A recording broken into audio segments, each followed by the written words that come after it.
Benin, right? There are a lot of... Okay.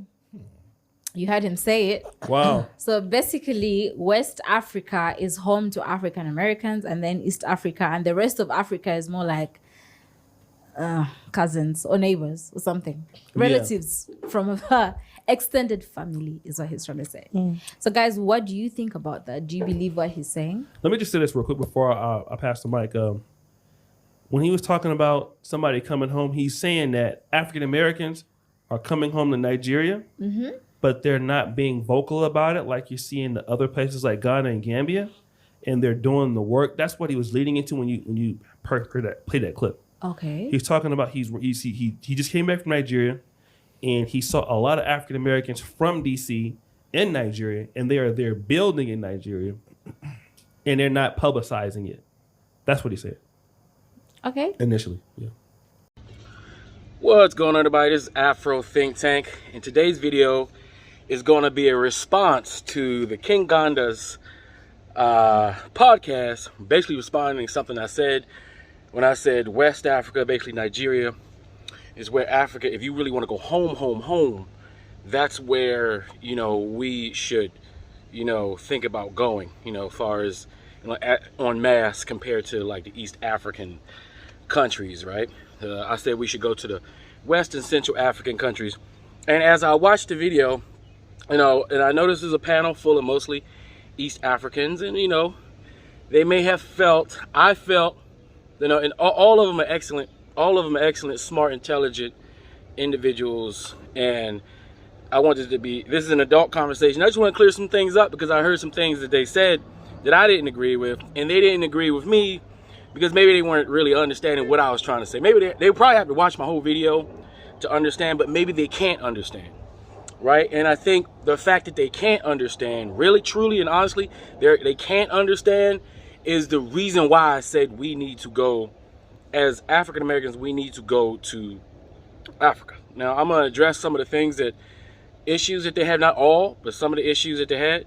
My man O'Shea, he did mention there were some countries that I didn't mention that I probably should have mentioned. The reason why I didn't mention those countries is because I was speaking off the top of my head, and because of that, I didn't name all the countries that we are from on the West Africa, pretty much the whole of West Africa. So if there are some West African countries that I missed, I apologize, but I'm really talking about all of West Africa, right?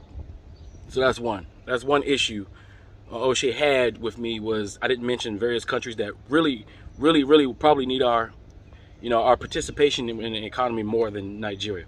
And there are still our people. When we go there, we will see ourselves, right? And so that's one issue. I just simply didn't say the country. I didn't name all the countries. I just didn't do it because I was speaking, straight, from my head. That's one. Another issue was one of his guests. I'm horrible with names, but the gentleman, he didn't really agree with, they all kind of had the same sentiment that Africa as a whole is home, which is 100% true. That's why I tried in my previous video to be as nice.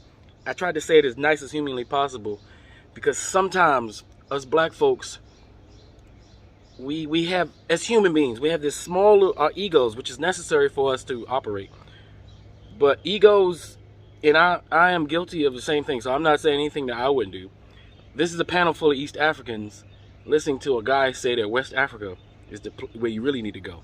Now, I do understand there were some slaves, some Africans who were taken into slavery, from the East side. I'm fully aware of that. I am a historian, so I know how it went down, right? And I'm also fully aware, and I say in my videos all the time, African people weren't stagnant, right? African people moved about the continent like we move about the world. We move about, right? And I've always made it a point to say that when you go to Nigeria, you see all of Africa in Nigeria, right? You're talking about the Fertile Crescent. If you go to Nigeria, the people in Nigeria, they represent pretty much every type of African, right?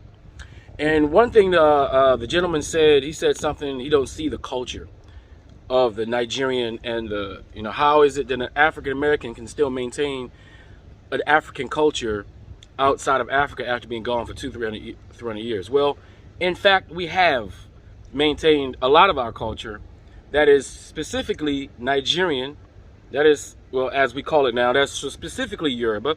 You can see us African Americans, along with the African diaspora, holding on to our traditional cultures all throughout the Western Hemisphere. From Brazil to Cuba to Trinidad to the southern portion of America, to African Americans who everything that African Americans do, our mannerisms, the way our family structure, because he said he don't see that. Well, maybe it's because he's East African. It's possible that could be it. He can't see the correlation because he's neither one of those groups, right? He's a Ugandan, right? But he lives in America. I don't see how he wouldn't see it because he's all of effective purposes an African American or an African who lived in America long enough to understand the culture. But maybe he just didn't see the correlation. But in fact, from the very foods that we African Americans eat traditionally in our families are Nigerian foods. It's Igbo and Yoruba foods. We make the foods that are significant in West Africa are the same foods that's significant with African Americans. The only thing is, us African Americans, we don't know. We can't put two and two together. We have not been able to put two and two together first to correlate our African American heritage and traditions that we practice, right, with African tradition, with the things that's rooted in West African culture. Like we have things called root work and various other terms that we use within our culture. Root work, right? For instance, root work is almost like a holistic, natural way of healing with some spirituality and it's very similar to the works done by the Yoruba and the Igbos and the various other tribes within the areas that we call West Africa, right? When it comes to healing, and it works, it works, it's something that we do. So when he said that he doesn't see the correlation, I just take it, he's not putting two and two together, right? We see him as a Ugandan. I've seen him on another show, right? And one of his inspirations for going back to Uganda was, he's been back and forth, but he went where his roots were, right? And he established himself in a place that's home to him, that's familiar to him, right? And he loves it there, right? See, that's something that African Americans, we're trying to, not all of us, like some on the panel said, everybody that doesn't travel to every black person is not going to travel to Africa to reconnect with their roots. Everybody's not going to travel to Africa to reconnect with their family and kumbaya. But some people literally just want to find a better location with better opportunities, period. And just so happens Africa is the place to be because it's easier to do than it is on the Western Hemisphere. They just happen to be black. That's true. Some people need a certain level of infrastructure to live safe, comfortably, and they're going to pick countries that have that infrastructure. No doubt, right? And does East Africa do a better job with infrastructure? Do they do a better job with resources to make it so that African Americans can operate, in those countries, efficiently? Yes, without a doubt. All right, without a doubt. But my argument is, well, if Africa has an issue, right, and it's going to take the people who's from that place, it's going to take the people from that place to fix it. We can't, the outside is not going to do it. We have to do it. So what that means is continental Africans, right, need to go, Nigerians who leave and go off and have 1, 2, 3 generations, it requires them to go back and take all the intellectual knowledge that they've learned, all the leverages that they've gained to come back to their original country and build, right, to make it so that it can compete, in the African market as far as with infrastructure and things like that, right? It's also going to take its diaspora that was taken involuntarily, right, with all the knowledge that we have over this 200 plus years to go back to our original home. Now, I'm not saying African Americans or Afro-Caribbeans who are mostly from that western portion. I just call Nigeria for argument's sake. That part is not saying that we should just go there and not invest in the rest of Africa. I think we should invest in every part of Africa. I think we should go to where the opportunities align. But there are people who truly want to reconnect with their ancestral land, right?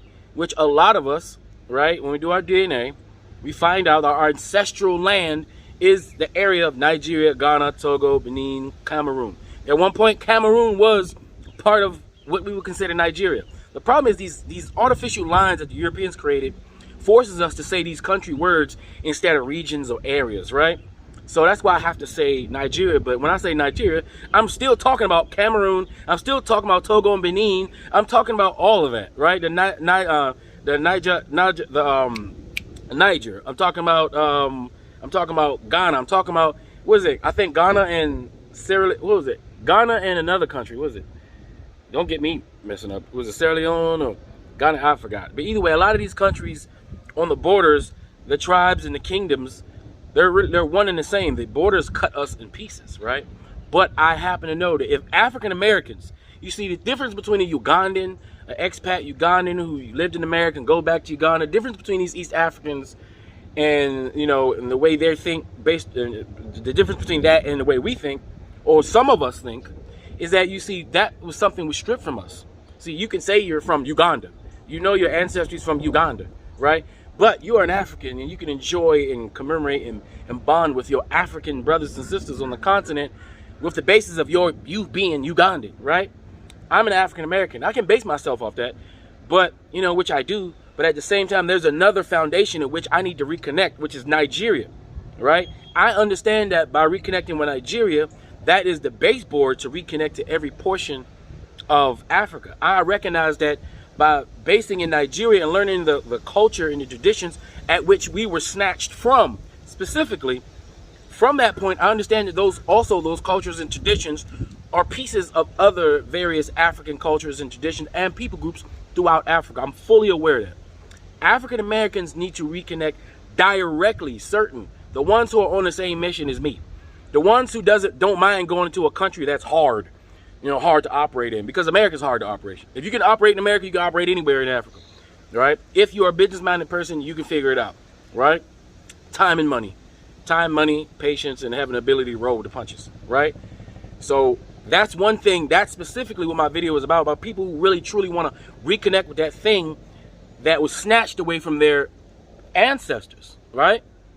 So that's one. The other lady, she was on there. She didn't have much to say. You know, I understand. Maybe she didn't have much to say. The host, the very, very, very beautiful host, right? Very, very, very intelligent, beautiful host. She felt like I was being somewhat divisive. Well, or she didn't like that. And I understand that. And it's not my intentions to create any type of divisiveness, right? And I can understand from her perspective why or how that would sound divisive, because it sounds like I'm trying to create an East Coast, West Coast thing, right? Which that's not what I'm trying to do. What I want African Americans to do is understand, know, and recognize where they are from, specifically home base, right? And another thing, she made a good point. She made a very good point. She said, even if you go home, you know, you go to a place they may not like you or accept you. Well, let me just allow the beautiful, intelligent sister to know. Let me just explain to her that the ancestral homeland of African Americans, which is Nigeria, I can tell you with 100% confidence that the Nigerian people as a whole 100% accepts African Americans and African Caribbeans and African Latinos. They 100% accept us, and they also know that we are their children. They know we are their direct brothers and sisters. There is a slave port in Nigeria. It needs to be invested in. That's one of the problems of Western Africa. They don't invest in the things that they should invest. That could bring them money, and it also can bring them, it will allow people to be educated on what happened, right? Just like Ghana has slave ports, Nigeria does, but Ghana advertises them a lot better than Nigeria, and Nigeria doesn't put the money in, you know, that Ghana does when it comes to their historical relics and, you know, sites and whatnot. But Nigerians are fully aware that the people that's called African American belong to them. That's what I'm trying to tell you. They know that. Like, we literally belong to them. They know that. They're just trying to get us to know that. And it's time for us to realize that we belong to these people. We belong to Ghana. We belong to Togo. We belong to Benin. We belong to the Congo. We belong to Sierra Leone. We belong to the Ivory Coast. We belong to Liberia. We belong to these people. We belong to them. You understand? They know this now. They didn't. Some people everybody wasn't fully aware, but now we're in the age of information where all the information, all the records are there for all of us to be seen. They know that now. And they're like, you know, the majority of the people are like, come on home. Nigerians are telling African Americans to come on home, right? Now, the rest of the continent is also telling us to come on home, right? And they're doing a better job at telling us to come on home. But make no mistake, you know, Nigeria and the West Coast, they know who we are, and they want their children to come home. For all intents and purposes, every one of us got family over there, direct family. And I actually have, through my DNA, direct family from Ghana, literally, Ghana. They never been over here. They just happened to do their DNA. And I found my direct family member from Ghana, which is 45 minutes away from the state of Ekiti, Nigeria. A 45-minute flight away from Ekiti State, Nigeria, where I set up camp and built my house. And then I came aware that in Ekiti State, Nigeria, before it was a state, or before it was its own, I guess before it separated from the bigger state of, I think, Oyo, there was a war between Nigeria and Ghana, where the people of Ekiti actually walked from Ekiti to Nigeria to fight this war, right? So the Nigerians from Ekiti, where I set up, went to Ghana and fought this war. And a lot of people from Ghana actually made their way back. They're captured from the war. They came back to live in the state of Ekiti, right? They would be called slaves, right? Or back then they would be indentured servants. They were actually loved by the community. I'm talking about the Ghanaian warriors that were captured by the Ekiti warriors. They were brought to Ekiti, right? That's now located in Nigeria, where I set up state. The story is, because I asked all these people. I asked, the people there. I always asked about the history. And there are people from Ghana that live there, that have been there since the war. And they're loved. They got married. They had a bunch of children. They were celebrated. And when they passed away, they had big, huge funeral for these people to celebrate their life, right? Just like in Nigeria, there are people from various other different parts of Africa that come, for various reasons, that come to Nigeria, the Fertile Crescent. I keep on saying that because there's opportunity there. And they live in peace and harmony with the people there. So when I saw all this stuff, I'm keeping it all in context, right? All of this in my global world Pan-African context. I think that African Americans should concentrate on West Africa. Let me start saying just West Africa established a root, and then take those branches and should start reaching out to the other parts in Africa, making those bridges of connection, of social and economic cooperation. But I definitely don't hate on the East. The East Coast of Africa is beautiful. The people are beautiful. The people are wonderful. You guys are amazing. And I'm glad, I'm actually glad to see it, us going there. I'm glad that we are just going every part. There's no part of Africa that we shouldn't go invest and commune with our brothers and sisters. There's no part. I'm simply saying, as West Africans by DNA, by ancestry, we should reconnect and try our best to know who we were before the Europeans stole it from us. Now that we have the opportunity to get it back, there's no excuses. I don't know who I am. All that's bullcrap. That I don't know who I am. I don't know where I'm from. I don't know. All that is no longer an excuse. Now there are mechanisms, there's technology to find that out and the barrier to finding that out is very low. A couple $100 and a little bit of research, you can find out pretty much all that. You can find out just as much information about where you're from as a European American who can find out about where they're from in Europe. We have it's equal now. It's totally, we can all find out. All right. So I just wanted to clarify and kind of just tackle some of their questions. O'Shea did make some good points about East Africa. Like I said, being fine, it's easier to operate in East Africa. It is. That's just true. Everything O'Shea said was true. Everything he said was correct. But in order for those things to change, it's going to take the collective effort of the continental Africans on the West Coast and the diaspora via the involuntary immigrants and the voluntary immigrants to come back and bring all their intellectual knowledge, all their experience to the West African countries and improve it on our own. Because if we wait for anybody else to do it, they're not going to do it. We have to do it on our own. So I'm of the the traveling vein. I'm not a tour guide. I don't take tour guides. I'm not a commercial traveler. I don't travel and go to commercial places. I don't go through the commercial farm, you know, take me to this museum, take me to this restaurant, take me to this designated spot, put me back on the plane and send me home after taking all my money. That's not me. I'm a real traveler. All right. So I'm talking about real travelers who take real risks and who want to do real business in sometimes a hostile environment. And when I say hostile, I mean maybe economically hostile, not like physically hostile, because you'll be pretty safe in Africa, you know, most places you go. So that's just not, you're safer in Africa than you are here in America, I'll tell you that right now. But anyway, I just wanted to make a video to respond to the panel on Kenganda's channel, who, you know, I saw their faces. I was looking at them. I wish I was there. I wish I was there to explain myself in better detail, you know, because I didn't want them to feel the way they were feeling. Someone was feeling the way they were feeling, and I wanted them to understand me with more context than that. But anyway, I hope this clarified things. I hope you understand why I want African Americans to concentrate on how I would prefer. And it's just me, my opinion. Like the guy said, just my own opinion. Who am I? I'm just a dude on the internet, right? But anyway, that's all I got to say. This Afro Think Tank, learn something, teach something. I'm out.